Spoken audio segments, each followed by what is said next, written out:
Once upon a dim and drifting corner of medieval Europe, a boy was born into a world carved by ambition and sharpened by swords. His name was John, the youngest of 5 royal sons of Henry II and Eleanor of Aquitaine, names that echoed like thunder across the kingdoms of Christendom. Yet unlike his brothers, John came into the world with no land to his name, no duchy, no birthright of power, and so the nickname that clung to him like a cold mist, Lackland. Born around the winter of 1166 or perhaps early 1167, no one is quite sure, as if history itself hesitated to remember. John was never meant to be king. Oh no, the crown had other heirs. His elder brother, Richard the Lionheart, was the warrior prince, lion-hearted in name and steel-blooded in battle. Before him, there was young Henry, the crowned heir who died too soon, and Geoffrey, ever cunning, always calculating, but swept away by fate's cruel hand. By 1199, fate had finished its game of dominoes. One by one, the stones fell. Henry, gone. Geoffrey, buried. Richard, slain by a crossbow bolt in a meaningless siege, his death as abrupt as the silence that followed. And then, as if the gods of chance had spun their wheel once more, the crown came tumbling down into John's lap. But power, when handed too late, often brings with it the weight of doubt. John was no warrior. He was no statesman. The whispers in the court called him petty, suspicious, ruthless in all the wrong ways. A man quick to punish, slow to forgive, and ever eager to clutch what was not freely given. His reign did not begin with triumph, but with raised brows and clenched teeth. Trust in him was scarce. Respect, scarcer still. He inherited a kingdom, not just of lands, but of expectations. And John, in all his bitter determination, would soon show the world what kind of king a Lackland could become. The crown may rest upon a king's brow, but its weight is carried by those who serve beneath it, and from the moment John Lackland claimed the throne, that weight began to crack the foundations. England's barons, fierce and proud, had long served kings who led from the front, men who bled beside them on the battlefield, who earned loyalty in the roar of war. But John was different. He ruled not with valor, but with suspicion. Not with trust, but with taxes. From the moment his seal hardened onto royal decrees, John turned the screws of taxation deeper than any king before him. Forest fines, inheritance fees, scutage payments for wars he would barely fight. He milked the realm dry to fund his ambitions and fill a treasury that seemed to vanish like water through cracked stone. But it was not only gold that slipped from his grasp. Across the Channel, the tides of fortune began to retreat. In France, King Philip II, crafty and cold as iron, waited like a wolf in the woods. Normandy, the jewel of England's continental holdings, stood vulnerable, and John, ever cautious, ever brooding, failed to act in time. Then came 1204, a year that would bleed into legend. Normandy fell, not in a blaze of glory, but in a slow, suffocating collapse. Castles surrendered, allies defected. And as Philip's banners fluttered over the lands once ruled by William the Conqueror's sons, John's name became a curse in the mouths of his nobles. It was more than territory that was lost. It was pride, prestige, the ancient birthright of kings. To many barons, this was unforgivable. A king who could not defend the crown's lands had no right to demand the crown's loyalty.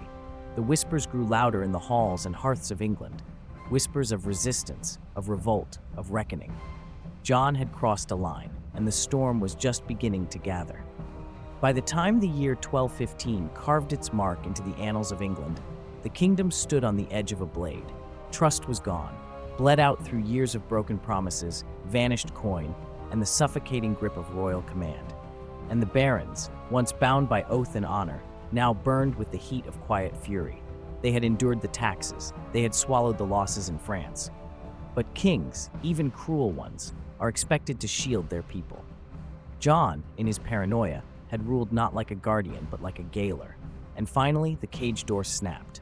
Led by Robert Fitzwalter, a man once loyal, now lion-hearted in rebellion, the barons rose, not with fanfare but with fire. Their demands were simple: limits, constraints, a crown that bowed to law, not whim. They were not wild rebels but seasoned lords, men of land and sword, tired of being bled for a king who bled for no one. They gathered in the north, steel ringing against oaths whispered by torchlight, then marched, silent, determined, toward the heart of John's rule. London fell without a fight. The city, swollen with resentment and weary of tyranny, opened its gates. John, startled and cornered, found himself with a throne but no ground to stand on. His armies were scattered, his coffers drained, and now the capital, the beating heart of England, was in the hands of his enemies. He had no choice. He could no longer threaten. He could no longer deceive. The barons had made themselves clear: negotiate or lose everything. And so the king, who had once ruled with iron and fear, now found himself sitting at the table, not as master, but as a man surrounded. Runnymede lay ahead. June 15th, 1215. The summer sun pressed down upon the fields of Runnymede, where the river Thames moved like a silver ribbon through the English countryside. It should have been a peaceful day: birdsong, breeze, the gentle hum of water, but the air crackled with something heavier.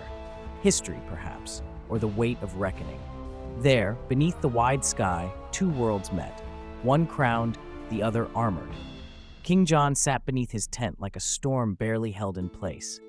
Resentful, rigid, his fingers twitching near the royal seal.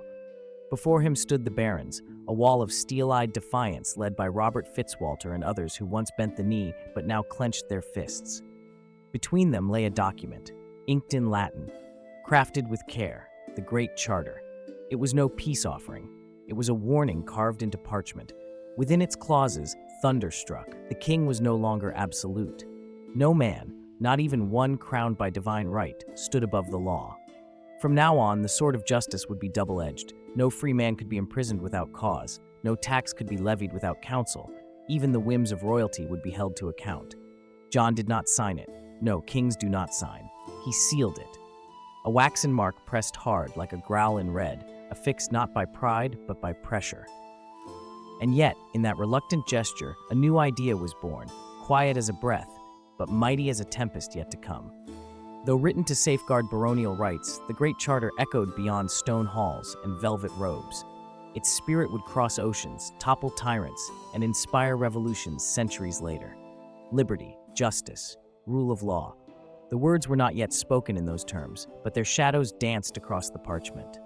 King John, bitter and beaten, left Runnymede with a hollow crown, but the world would never be the same. The ink had barely dried.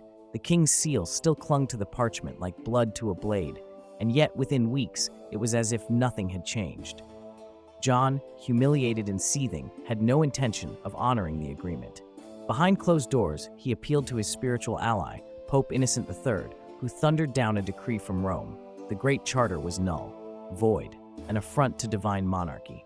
The parchment was torn by papal words, and the kingdom slipped once more into chaos. Civil war exploded across the land. But what John could not see, what no sword, no pope, no crown could smother, was the ember he had sparked. Though the original charter was buried beneath rebellion and royal wrath, its words began to whisper through time. Revived, rewritten, reissued. The barons may have fought for their own power, but the principles they forced into writing, that no one is above the law, that liberty must be defended, that justice cannot be bought nor delayed, struck a chord far beyond the walls of feudal castles. Centuries later, across a vast ocean, the founding fathers of a young republic would draw upon those very lines to craft the U.S. Constitution. And long after that, in a world scarred by war and seeking new hope, the Declaration of Human Rights would echo the Great Charter's heartbeat: equal justice, protection from tyranny, the dignity of the individual. Today, that ancient document, weathered, faded, and bound in glass, still speaks, not just to kings, but to every citizen who's ever stood up to injustice. Not just in England, but anywhere a voice has dared to say, "You are not above the law." A king once sealed it in fear. The world remembers it in hope.